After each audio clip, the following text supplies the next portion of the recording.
Assalamualaikum warahmatullahi wabarakatuh. Selamat malam teman-teman. Hari ini saya Dani dan Zian dari kelompok 5 akan menyampaikan materi mengenai sewa dan perjanjian konsensi jasa.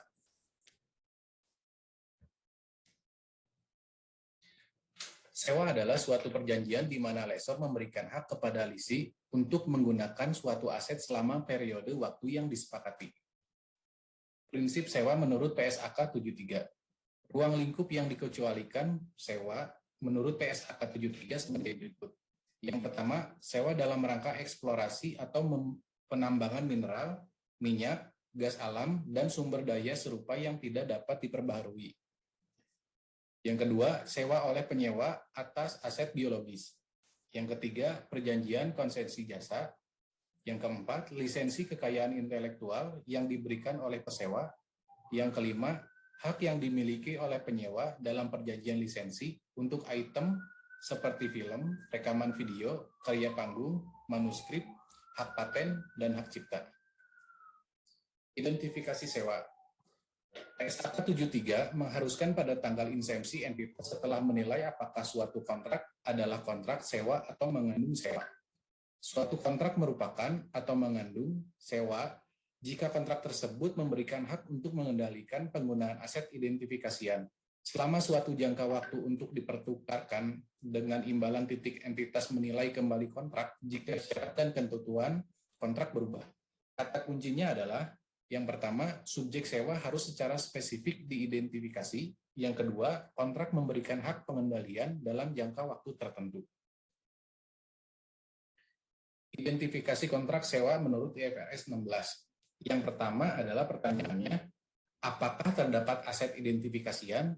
Jika tidak, berarti kontrak tidak mengandung sewa. Jika iya, apakah memiliki hak untuk mendapatkan secara substansial seluruh manfaat ekonomi dari penggunaan aset? Jika tidak, kontrak tidak mengandung sewa. Jika iya, apakah ada yang memiliki hak untuk mengarahkan bagaimana dan tujuan apa aset digunakan? Jika pemasok, kontrak tidak mengandung sewa. Jika itu pelanggan, kontrak mengandung sewa. Jika tidak keduanya dan untuk tujuan apa aset digunakan telah ditetapkan, apakah pelanggan memiliki hak untuk mengoperasikan aset dan pemasok tidak memiliki hak untuk mengubah instruksi tersebut? Jika iya, termasuk kontrak mengandung sewa. Jika tidak, apakah pelanggan mendesain aset dengan sebelumnya menetapkan bagaimana aset digunakan? Jika tidak, kontrak tidak mengandung sewa. Jika iya, kontrak mengandung sewa. Klasifikasi sewa. Sewa diklasifikasikan menjadi 3. Yang pertama, sewa operasi. Sewa yang tidak mengalihkan secara substansial seluruh resiko dan manfaat yang terkait dengan kepemilikan aset. Yang kedua, sewa pembiayaan. Sewa yang mengalihkan secara substansial seluruh resiko dan manfaat yang terkait dengan kepemilikan suatu aset. Hak milik pada akhirnya dapat dialihkan, dapat juga tidak dialihkan. Sales and leaseback. Sales and leaseback adalah teknik jual dan sewa kembali. Suatu aset dapat dibeli dari suatu pihak dan kemudian disewakan kepada pihak tersebut. Perlakuan akuntansi dari sisi penyewa. Sewa mengklasifikasikan setiap sewanya sebagai sewa operasi atau sewa pembiayaan. Sewa diklasifikasikan sebagai sewa pembiayaan jika sewa mengalihkan secara substansial seluruh risiko dan manfaat yang terkait dengan kepemilikan aset dasar. Jika tidak, suatu sewa diklasifikasikan sebagai sewa operasi. Indikator sewa diklasifikasikan sebagai sewa pembiayaan adalah yang pertama, sewa mengalihkan kepemilikan aset kepada penyewa pada akhir masa sewa. Penyewa memiliki opsi untuk membeli aset pendasar pada harga yang diperkirakan cukup rendah dari nilai wajar pada tanggal opsi tersebut, mulai dapat dieksekusi sehingga menjadi cukup pasti pada tanggal insepsi bahwa opsi tersebut akan dieksekusi. Yang ketiga, masa sewa adalah sebagian besar dari umur ekonomis aset bahkan jika hak kepemilikan tidak dialihkan. Yang keempat, pada tanggal insepsi, nilai sekarang dari pembayaran sewa minimum setidaknya mencakup secara substansial seluruh nilai wajar dari aset sebuah sewaan. Yang kelima, aset sewaan bersifat khusus sehingga hanya penyewa yang dapat menggunakannya tanpa perlu melakukan modifikasi signifikan. Indikator-indikator lain yang secara biasanya menyebabkan sewa diklasifikasikan sebagai sewa pembiayaan adalah Yang pertama, jika penyewa dapat membatalkan sewa, maka kerugian penyewa yang terkait dengan pembatalan tersebut ditanggung oleh penyewa. Keuntungan atau kerugian dari fluktuasi nilai wajar residual terutang pada penyewa. Sebagai contoh, dalam bentuk potongan harga rental yang sama dengan sebagian besar hasil penjualan pada akhir sewa. Yang ketiga, penyewa memiliki kemampuan untuk melanjutkan sewa untuk periode kedua pada harga rental yang secara substansial lebih rendah daripada rental pasar. Subsewa. Subsewa adalah sewa di mana penyewa menyewakan kembali sebagian atau semua aset dasar kepada pihak lain di mana penyewa utama tetap mempertahankan beberapa hak-haknya pada perjanjian sewa utama. SAK 73 mewajibkan perjanjian sewa utama dengan subsewanya diperlakukan sewa-sewa terpisah. Dalam mengklasifikasikan subsewa, pesewa antara wajib mengklasifikasikan sewa sebagai sewa pembiayaan atau sewa operasi sebagai berikut. Yang pertama, bila perjanjian sewa utama jangka pendek sehingga penyewa dapat menerapkan pengecualian klasifikasi. Penyewa dapat mengklasifikasikan sewa sebagai sewa operasi. Maka subsewa juga diklasifikasikan sebagai sewa operasi. Yang kedua, jika tidak diketahui, subsewa harus diklasifikasikan berdasarkan hak guna aset yang timbul dari kontrak sewa utama. Pelakuan akuntansi oleh pensewa. Pada saat dimulainya sewa, lessor mengakui aset yang dimiliki dalam sewa pembiayaan sebagai utang dalam jumlah yang sama dengan investasi bersih dalam sewa pembayaran sewa yang termasuk dalam pengukuran investasi neto. Sewa meliputi pembayaran atas hak untuk menggunakan aset mendasar selama masa sewa yang belum diterima pada tanggal permulaan sebagai berikut. Yang pertama, pembayaran tetap, termasuk pembayaran tetap secara substansi dikurangi insentif secara terutang. Yang kedua, pembayaran sewa variabel yang bergantung pada indeks atau suku bunga, yang pada awalnya diukur dengan menggunakan indeks atau suku bunga pada tanggal permulaan. Yang ketiga, jaminan nilai residual yang diberikan kepada pesewa oleh penyewa, pihak yang terkait dengan penyewa, atau pihak ketiga yang tidak terkait dengan pesewa yang secara finansial mampu melaksanakan kewajibannya dalam jaminan tersebut. Yang keempat, harga eksekusi opsi beli jika penyewa cukup yakin untuk mengeksekusi opsi tersebut. Yang kelima, pembayaran penalti karena penghentian sewa jika penyewa akan mengeksekusi opsi untuk penghentian sewa. Untuk pesewa pabrikan atau dealer, pada tanggal dimulainya sewa mengakui yang pertama, pendapatan yang merupakan nilai wajar sewaan atau nilai kini, pembayaran sewa didiskontokan menggunakan tingkat bunga pasar, harga pokok penjualan sebesar biaya perolehan atau nilai buku jika berbeda, dikurangi nilai kini dari nilai sisa yang tidak dijamin. Yang ketiga, keuntungan atau kerugian penjualan, selisih harga jual dengan harga pokok penjualan. Untuk sewa operasi, lessor mengakui pembayaran sewa operasi sebagai pendapatan dengan dasar garis lurus atau jika lebih representatif dari pola di mana manfaat dari penggunaan aset yang mendasarinya berkurang, dasar sistematis lainnya. Perlakuan akuntansi dari sisi penyewa. Pada saat dimulainya sewa, penyewa mengakui aset hak guna dan liabilitas sewa. Pengukuran aset hak guna. Yang pertama, jumlah pengukuran awal liabilitas sewa, pembayaran sewa yang dilakukan pada atau sebelum tanggal permulaan dikurangi dengan insentif sewa yang diterima. Yang ketiga, biaya langsung awal yang dikeluarkan oleh penyewa. Yang keempat, estimasi biaya yang akan dikeluarkan oleh penyewa dalam membongkar dan memindahkan aset pendasar merestorasi tempat di mana aset berada atau merestorasi aset mendasar ke kondisi yang disyaratkan oleh syarat dan ketentuan sewa kecuali biaya-biaya tersebut dikeluarkan untuk menghasilkan persediaan. Setelah dimulainya sewa, penyewa akan mengukur guna aset guna menggunakan model biaya kecuali. Yang pertama, aset hak guna adalah properti investasi dan DESI menilai properti investasinya berdasarkan PSAK 13. Yang kedua, aset hak guna terkait dengan kelas PP yang mana penyewa menerapkan model revaluasi berdasarkan PSAK 16. Pengukuran liabilitas sewa.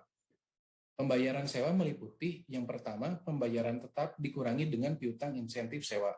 Yang kedua, pembayaran sewa variabel yang bergantung pada indeks atau suku bunga yang pada awalnya diukur dengan menggunakan indeks atau suku bunga pada tanggal permulaan. Yang ketiga, jumlah yang diperkirakan akan dibayarkan oleh penyewa dalam jaminan nilai residual. Yang keempat, harga eksekusi opsi beli jika penyewa cukup pasti untuk mengeksekusi opsi tersebut. Yang kelima, pembayaran penalti karena pengertian kecewa jika dalam perhitungan masa sewa lisi diperkirakan mengeksekusi opsi penghentian sewa. Selanjutnya materi akan dipaparkan oleh Saudara Jian. Terima kasih. Setelah itu, setelah tanggal permulaan, penyewa mengukur liabilitas sewa dengan A. Meningkatkan jumlah tercatat untuk merefleksikan bunga atas liabilitas sewa. Yang B. Mengurangi jumlah tercatat untuk merefleksikan sewa yang telah dibayar. Terus ya, yang ketiga, mengukur kembali jumlah tercatat untuk merefleksikan penilaian kembali akibat perubahan pembayaran sewa atau modifikasi sewa. Setelah itu ada penilaian kembali liabilitas sewa. Yaitu dilakukan apabila terjadi perubahan pembayaran sewa. Titik perubahan pembayaran sewa dapat terjadi karena yang pertama, perubahan masa sewa atau perubahan nilai opsi pembelian. Dalam hal ini maka pengukuran kembali liabilitas sewa dilakukan dengan mendiskontokan pembayaran sewa revisian dengan menggunakan tingkat diskonto yang direvisi.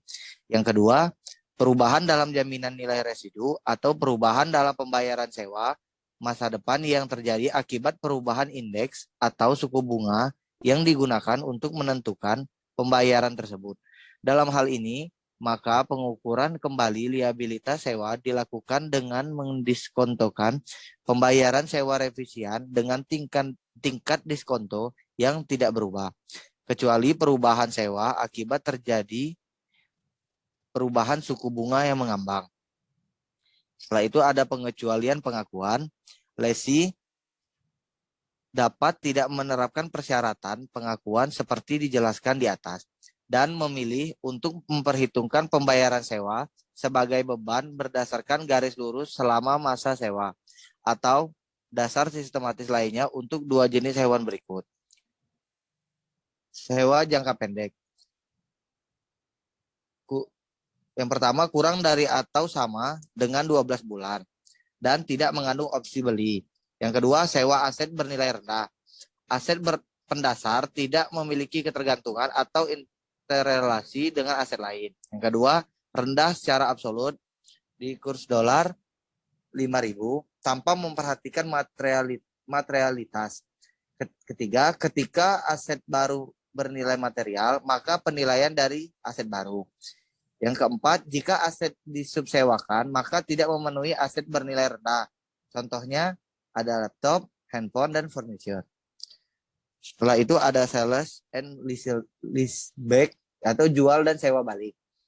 Untuk menentukan apakah unsur suatu aset dicatat sebagai penjualan, entitas menerapkan persyaratan PSAK 72, yaitu pendapatan dari kontrak dengan pelanggan untuk menentukan kapan kewajiban kinerja atau perform obligation dipenuhi. Jika suatu transfer aset memenuhi persyaratan PSAK 72 yang harus diperhitungkan sebagai penjualan, penjualan mengukur aset hak guna pada proporsi jumlah tercatat sebelumnya yang terkait dengan hak penggunaan yang dipertahankan. Jika pembayaran untuk sewa tidak sama dengan harga pasar, maka entitas melakukan penyesuaian di bawah ini untuk mengukur hasil penjualan pada nilai wajar. Yang pertama, jika di bawah harga pasar, maka dicatat sebagai pembayaran sewa dibayar di muka.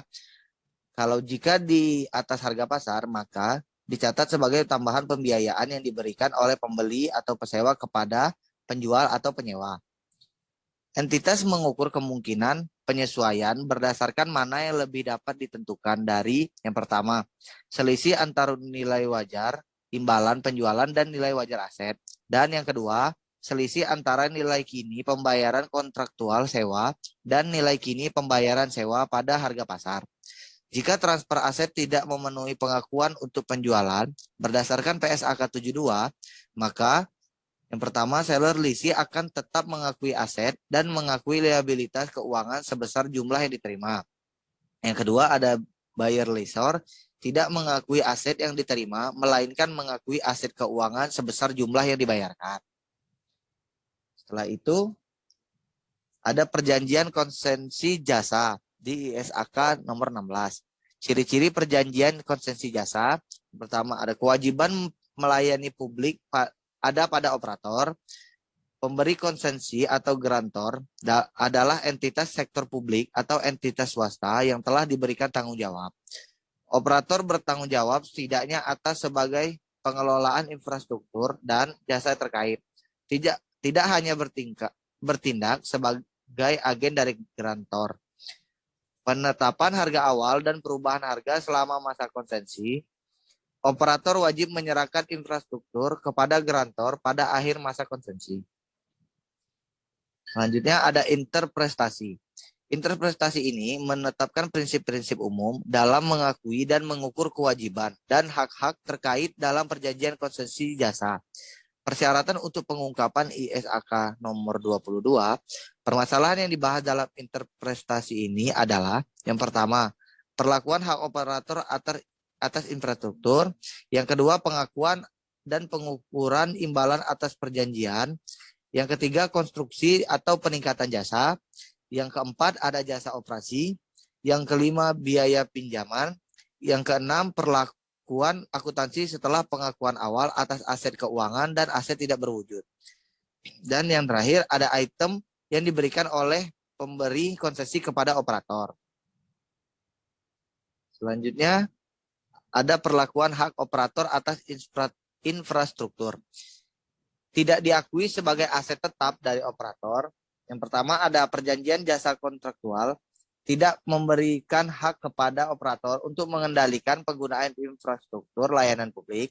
Yang kedua ada operator mengoperasi infrastruktur untuk pelayanan publik untuk kepentingan grantor sesuai persyaratan kontrak. Selanjutnya ada pengakuan dan pengukuran imbalan atas perjanjian. Terdapat dua jenis jasa oleh operator. Jasa pembangunan dan peningkatan infrastruktur diakui sesuai PSAK 34. Akuntansi kontrak konstruksi dalam bentuk aset keuangan. Operator memiliki hak kontraktual tanpa syarat untuk menerima kas atau aset keuangan lainnya. Aset tidak berwujud, operator memiliki hak untuk membebankan pengguna. Pendapatan dari aktivitas pemberian jasa operasi diakui sesuai PSAK 23 pendapatan. Setelah itu ada pemulihan infrastruktur. Operator mungkin memiliki kewajiban kontraktual yang harus dipenuhi sebagai syarat dari lisensi. Yang pertama, untuk memelihara infrastruktur pada tingkatan tertentu dari kemampuan pelayanan jasa, atau yang kedua, untuk memulihkan infrastruktur pada kondisi tertentu sebelum diserahkan kepada pemberi konsensi pada akhir perjanjian jasa. Biaya pinjaman yang dikeluarkan oleh biaya pinjaman yang dikeluarkan oleh operator. Yang pertama itu ada biaya pinjaman terkait dengan perjanjian diakui sebagai beban pada periode terjadinya biaya pinjaman tersebut. Yang kedua, dikapitalisasi selama periode konstruksi hanya jika operator menerima aset tidak berwujud. Yang ketiga ada aset keuangan. Pengakuan awal itu pengakuan awal nilai wajar. Selanjutnya ada amortized cost, yang itu initial amount ditambah cumulative interest dikurang repayment. Kalau aset tak berwujudnya, pengakuan awal, biaya perolehan, selanjutnya perhitungannya amortized cost, acquisition cost dikurang akumulatif amortisasi atau akumulasi impairment loss. Item yang diberikan oleh operator pemberi konsensi. Item infrastruktur di mana operator diberi akses oleh pemberi konsensi untuk tujuan pemenuhan perjanjian jasa tidak diakui sebagai aset tetap dari operator. Pemberi konsensi mungkin juga menyerahkan item lainnya kepada operator yang dapat disimpan atau digunakan sesuai keinginan operator. Ringkasan akuntansi untuk perjanjian jasa yang ditetapkan dalam ISAK nomor 16. Di situ ada apakah pemberi konsesi mengendalikan atau meregulasi jasa apa yang harus diberikan oleh operator dengan infrastruktur tersebut, kepada siapa jasa harus diberikan dan berapa harganya. Jika tidak, itu tidak termasuk dalam ruang lingkup interprestasi. Lihat catatan informasi yang nomor 2. Jika iya, apakah pemberi konsesi mengendalikan melalui kepemilikan hak manfaat atau sebaliknya atas setiap kepentingan residu signifikan dalam infrastruktur pada akhir masa perjanjian, atau infrastruktur digunakan dalam perjanjian atas seluruh umur manfaat. Jika tidak, tidak termasuk dalam ruang lingkup interprestasi yang dilihat dari catatan informasi nomor 2. Jika iya, apakah infrastruktur yang dikonstruksikan operator atau diakuisisi oleh operator dari pihak ketiga untuk tujuan perjanjian jasa? Jika tidak, apakah infrastruktur yang ada adalah infrastruktur pemberi konsesi yang memberikan akses kepada operator untuk tujuan pemenuhan perjanjian jasa? Jika iya, termasuk dalam ruang lingkup interpretasi operator tidak mengakui infrastruktur sebagai aset tetap atau aset sewa. Yang kedua, apakah operator memiliki hak kontraktual untuk menerima kas atau aset kas keuangan lainnya dari atau atas pertunjukan pemberi konsesi sebagaimana penjelasan di dalam paragraf 16, dan jika tidak, apakah operator menerima hak untuk membebankan penggunaan layanan publik sebagaimana yang dijelaskan dalam paragraf 17. Jika tidak termasuk dalam ruang lingkup interpretasi. Lihat paragraf nomor 27. Jika iya, operator mengakui aset keuangan sejauh memiliki hak kontraktual untuk menerima kas atau aset keuangan lain sebagaimana yang dijelaskan dalam paragraf 16. Jika yang operator hak menerima hak atau lisensi, jika iya, operator mengakui aset tidak berwujud sejauh operator memiliki hak kontraktual untuk menerima aset tidak berwujud sebagaimana dijelaskan dalam paragraf 17. Sekian presentasi dari saya, Yan Haza Andreza, dan Pak Dani Mardiansyah. Mohon maaf jika masih ada kekurangan. Assalamualaikum warahmatullahi wabarakatuh.